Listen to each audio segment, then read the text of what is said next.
പോരാട്ടം. 6. എനിക്ക് സാമൂതിരിയേക്കാൾ കേമനാകണം, അതായിരുന്നു വേണാട്ടരജൻ്റെ ആഗ്രഹം. എനിക്ക് വേണാട്ടരജനേക്കാൾ കേമനാകണം, അതായിരുന്നു സാമൂതിരിയുടെ ആഗ്രഹം.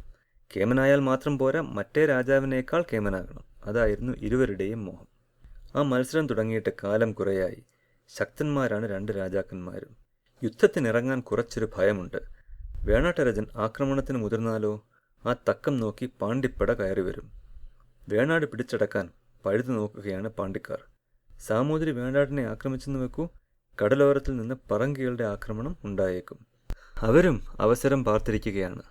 നടുവിലെ പെരുമ്പടപ്പ് മൂപ്പീന്നിന് സാമൂതിരിയോട് സുഖമില്ല, വേണാട്ടരജനോടും സുഖമില്ല. ചെറു രാജാക്കന്മാരോ? വലിയവർ തമ്മിൽ അടിക്കട്ടെ, തങ്ങൾക്ക് അത് കണ്ട് രസിക്കാം, ചില്ലറ ലാഭങ്ങൾ തട്ടിയെടുക്കുകയും ചെയ്യാം. അതാണ് അവരുടെ നോട്ടം.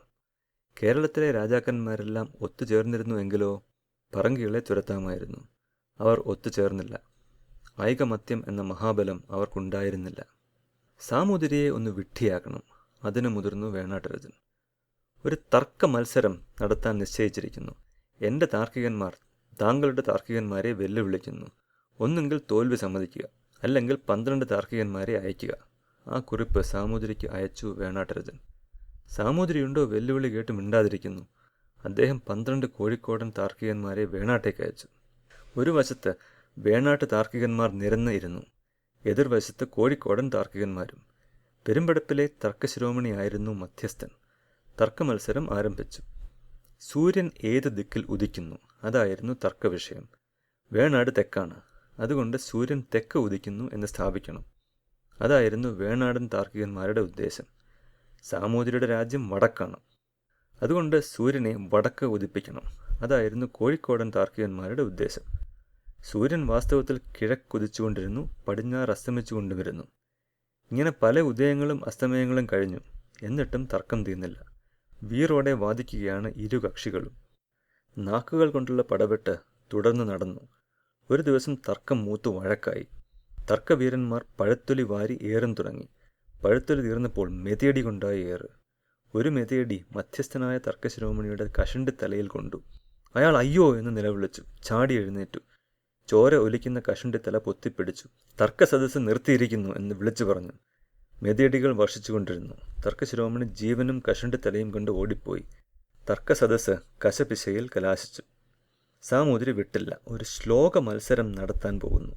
കോഴിക്കോടൻ ശ്ലോകക്കാർ വേണാടൻ ശ്ലോകക്കാരെ വെല്ലുവിളിക്കുന്നു. ചുണയുണ്ടെങ്കിൽ വെല്ലുവിളി സ്വീകരിക്കുക. ആ കുറിപ്പ് വേണാട്ടരജന് അയച്ചു.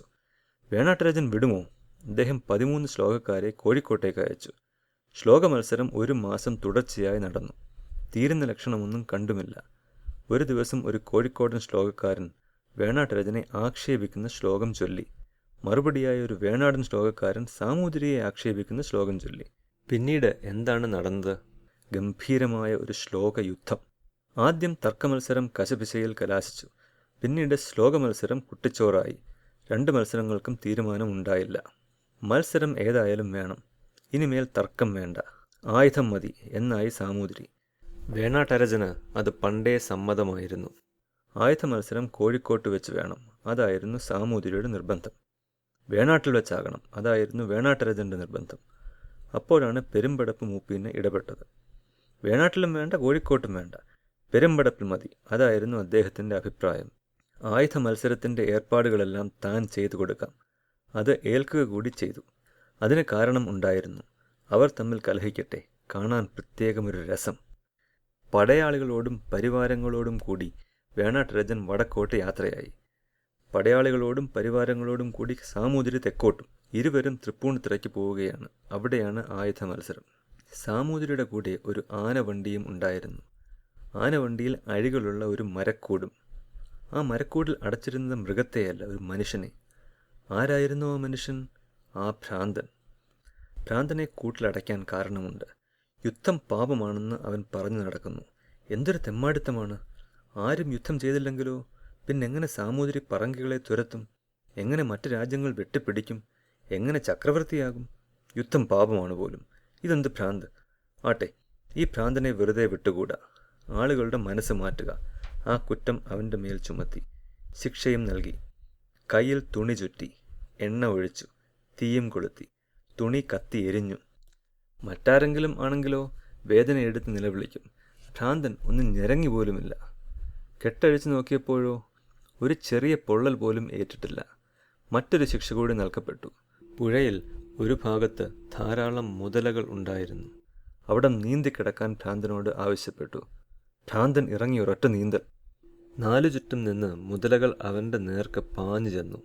എന്തൊരു അത്ഭുതം! അവ പെട്ടെന്ന് മടങ്ങിപ്പോയി. ഭ്രാന്തൻ മറുകരയിൽ എത്തി. ഉറക്കെ ചിരിച്ചും തുടങ്ങി. സാമൂതിരിക്ക് അരിശം കയറി. 2 ഭയങ്കര ശിക്ഷകളാണ് കൊടുത്തത്. അവ ഫലിച്ചില്ല. തീ അവനെ പൊള്ളിച്ചില്ല. മുതലകൾ അവനെ കടിച്ചു തിന്നില്ല. അവന് എന്തോ മറിമായം കാണും. ഏതായാലും ശരി, അവനെ മരക്കൂട്ടിൽ അടയ്ക്കട്ടെ, സാമൂതിരി ആജ്ഞാപിച്ചു. അവൻ യുദ്ധം കണ്ടിട്ടില്ലെന്ന് തോന്നുന്നു. യുദ്ധം കാണുമ്പോൾ അവൻ്റെ ചോരയും തിളയ്ക്കും. ഒരുപക്ഷെ അതോടെ ഭ്രാന്ത് തീർന്നേക്കും. ഗംഭീരമായ ആയുധ മത്സരമല്ലേ! കാണികൾ വന്ന് നിറഞ്ഞു. വേണാട്ട് നിന്ന് വന്നവർ തെക്കുഭാഗത്ത്, കോഴിക്കോട്ട് നിന്ന് വന്നവർ വടക്കുഭാഗത്ത്. മറ്റ് 2 ഭാഗത്തും സ്ഥലത്തുള്ളവരും. നടുക്ക് തുറസ്സായ സ്ഥലം ഒഴിച്ചിട്ടുണ്ട്. അവിടെയാണ് യുദ്ധം. വേണാട്ടരജനോടുകൂടി വന്നിട്ടുണ്ട് രുദ്രാണിയും അമ്മിണിയും. കാണികളുടെ കൂട്ടത്തിലുണ്ട് അടിമ വ്യാപാരിയായ കോരനും അനന്തരവൻ ചന്തുവും. 100 കോഴിക്കോടൻ പടയാളികൾ വടക്കുവശത്ത് അണിനിരന്നു. 100 വേണാടൻ പടയാളികൾ തെക്കുവശത്തും. വാളും പരിചയം മാത്രമേ പാടുള്ളൂ. അതായിരുന്നു നിശ്ചയം. സംഘപ്പൊയ്ത്ത് തുടങ്ങാനുള്ള കാഹളം മുഴങ്ങി. 2 സംഘങ്ങളും മുന്നോട്ട് പാഞ്ഞു. നടുവിൽ വെച്ച് ഏറ്റുമുട്ടി. വാളുകൾ പരിചകളുടെ മേലിൽ പതിക്കുന്ന ശബ്ദം, ക്രോധം നിറഞ്ഞ ഗർജനങ്ങൾ, പരിക്കുപറ്റി വീഴുന്നവരുടെ ആർത്തനാദം, കാണികളുടെ ആർപ്പുവിളികൾ, അവയെല്ലാം കൂടി നരക ശബ്ദം സൃഷ്ടിച്ചു. തലകൾ തെറിക്കുന്നു. കൈകാലുകൾ അറ്റുവീഴുന്നു. ചോര പുരണ്ട മണ്ണ് ചുവക്കുന്നു.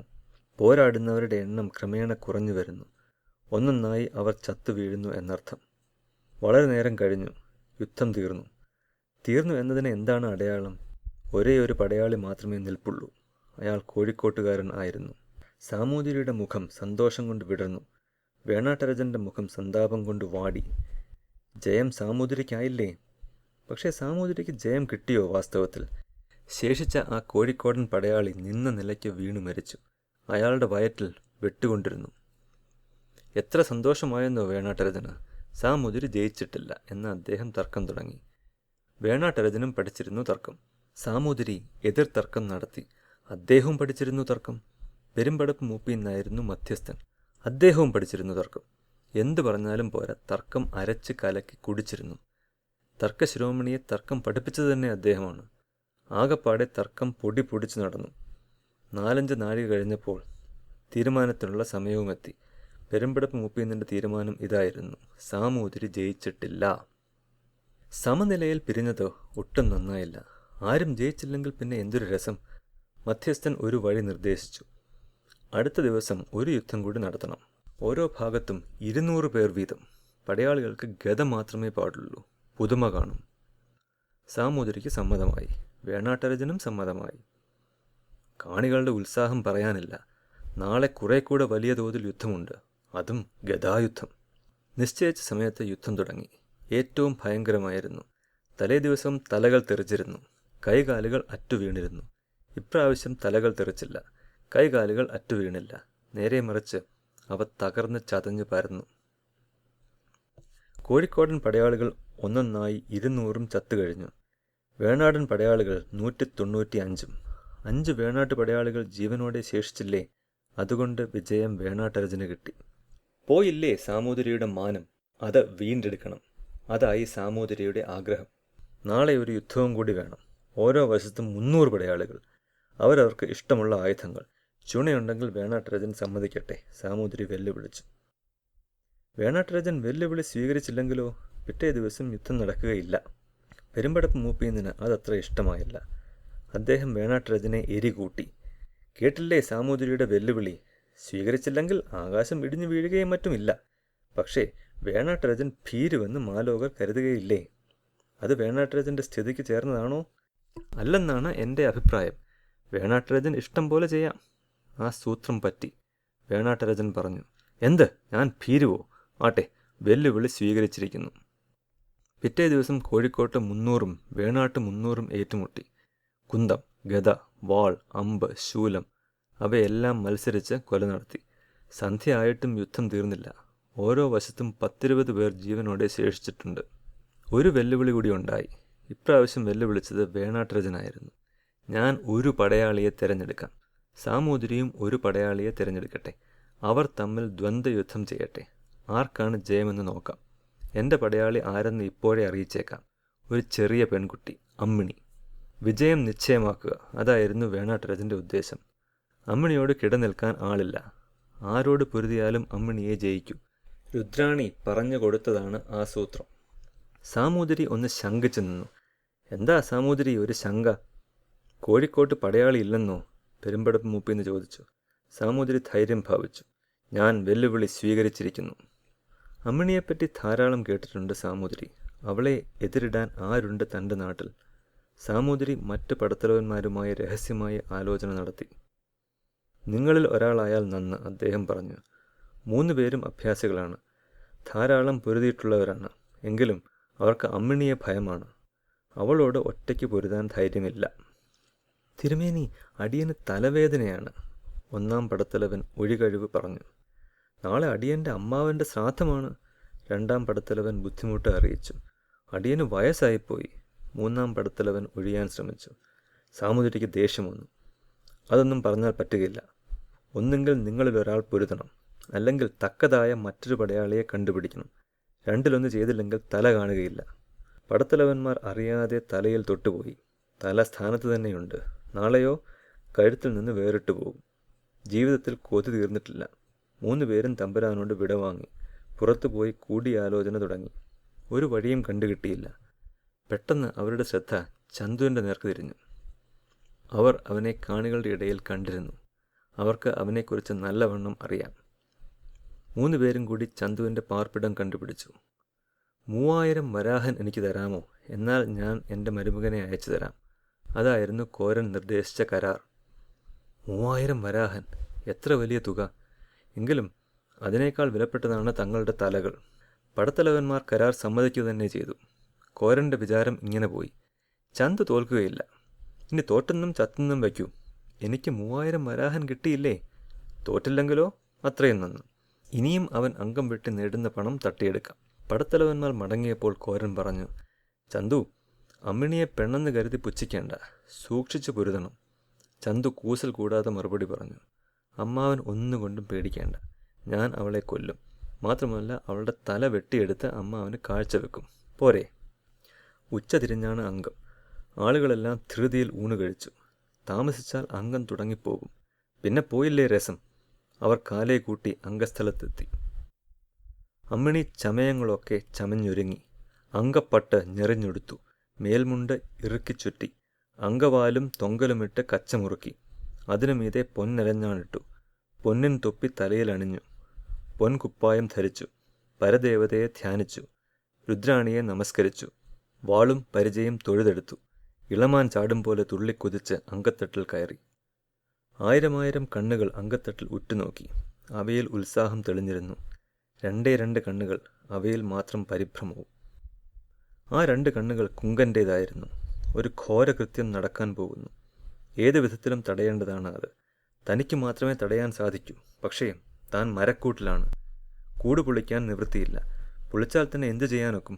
ആയുധം ഏന്തിയ പട്ടാളക്കാർ അനേകമുണ്ട് ചുറ്റിനും. കുങ്കൻ്റെ മനസ്സ് നീറുകയായിരുന്നു. അയാൾ പല്ല് കടിച്ചു.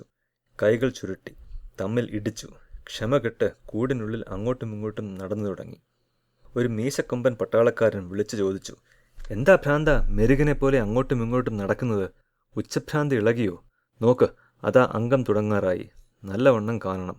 അപ്പോൾ ഭ്രാന്ത് തീരും. ചന്തുവും അങ്കത്തട്ടിൽ കയറിക്കഴിഞ്ഞു. കാണികളുടെ ഉത്സാഹം നുരഞ്ഞു പൊങ്ങി. പോരാളികളിൽ ഒന്ന് ആൺകുട്ടി, മറ്റേത് പെൺകുട്ടി. എങ്കിലെന്ത്, അവരെപ്പറ്റി കേൾക്കാത്തവർ കേരളത്തിൽ ഇല്ല. ഈ യുദ്ധം കാണാൻ സാധിച്ചത് ഭാഗ്യം. കുട്ടികൾ തമ്മിൽ എത്ര സാമ്യം! വീര്യം 2ആയി പകുന്ന ഉടലെടുത്ത പോലെ. ഒരേ പൊക്കം, ഒരേ നിറം, ഒരേ ഛായ. ഒരു ഞെട്ടിൽ വിടർന്ന 2 പൂക്കൾ പോലെ. പോരെങ്കിൽ ഇരുവർക്കുമുണ്ട് നുണക്കുഴികൾ. ഇതെങ്ങനെ സംഭവിച്ചു? ആളുകൾ പരസ്പരം ചോദിച്ചു. ആരും പരമാർത്ഥം അറിഞ്ഞില്ല. കുട്ടികളായ പടയാളികൾ അന്യോന്യം നോക്കി. അവരുടെ കണ്ണുകൾ ഇടഞ്ഞു നിന്നു.